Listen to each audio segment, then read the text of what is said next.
Hey guys, Brian Stevens here along with Frank Ray from the National Real Estate Post. Wanted to remind you that Remen has animated TRID videos that will explain TRID to anybody who has a desire to learn about it. Real estate agents, lenders, and even your consumers. Yeah. Check them out. It's a good idea by clicking this banner over there. So for the shows this week, we're going to share a couple of our thoughts about marketing in general. After all, over the past decade, we've learned a lot from conversations we've had with lenders and real estate agents all across the country. A couple of things have stuck out to us, and we wanted to share those with you. So with that said, the first thing I wanted to talk about today is if you're in the game of marketing, which I think everybody is, Right. You can be a good marketer if you're leveraging your own database. You could be a great marketer if you understand that the concept is to leverage other people's databases. In other words, I have a database of people who watch our show. When Right. we send it out to them, they watch it, and we can share our thoughts with them. Yes. But if we can get our database to forward that to their databases, to Right. the realtors, lenders, and friends and coworkers that they know, we're going to be much more effective. Yeah. So one of the thoughts that I had was, here's an example. Yes. If you're a real estate agent and you take a new listing, at the moment that you've got that house listed, you really have a captive audience, right? With Yeah. the seller.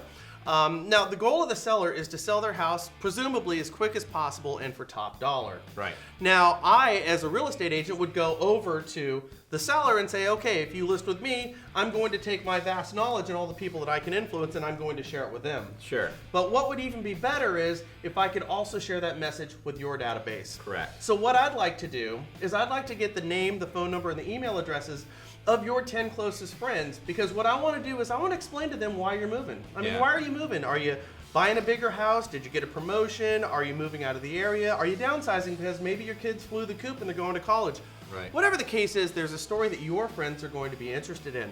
I'd like to write up a little paragraph about that and have them share it with their friends, along with maybe like a single property website so they could view your house. Right. Would you be okay with that? Yeah. I think that some sellers will say, absolutely, here's my email database or my 10 friends' emails, but some might say, no, I'm not going to do that. In which case, say, no problem. I'll give you all the stuff, but you have to send it out to all your people. Well, the idea here is leveraging other people's databases. Right. Is I want it to come from me. No, I get that. Okay. Yeah. Mhm. Now, I want it to come from me, and what I would do is I would put your name in the subject line, Sure. so your database would open it.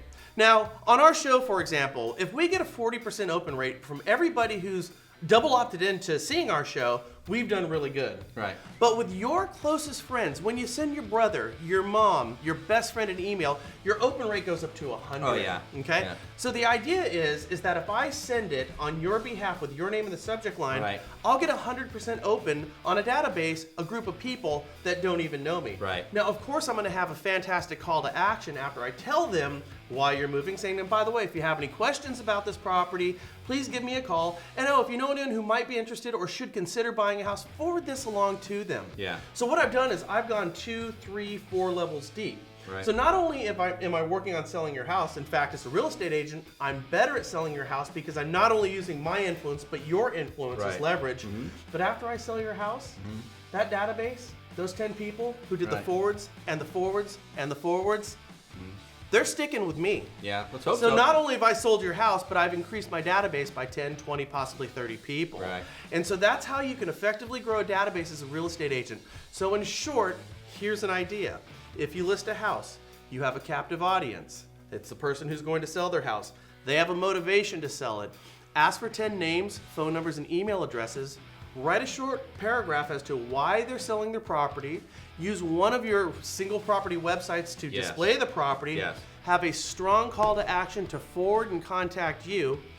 Use your seller's name in the subject line and watch your database grow, and you'll become a much more effective agent. So as you go forward, consider different ways, as we like to say, to Trojan horse somebody else's database. It's true, and if you ask, you will be surprised at how many times you'll get a yes. Right. Okay, if you get a no, oh well. But the guarantee is if you don't ask, you have nothing, right? So it's just a matter of asking. So, and you know what, and just to, before we wrap up, making use of those single property websites, I think they're the most underutilized, totally awesome thing Yeah. that's out there. And real estate agents need to make better use of those by sending them out, not just letting them exist online, but sending them out, getting them out to people. So with that, you guys have a great day. We'll see you here tomorrow with more marketing at the National Real Estate Post. Forward, share, and subscribe in your upper right-hand corner. Catch you later. Bye. Bye.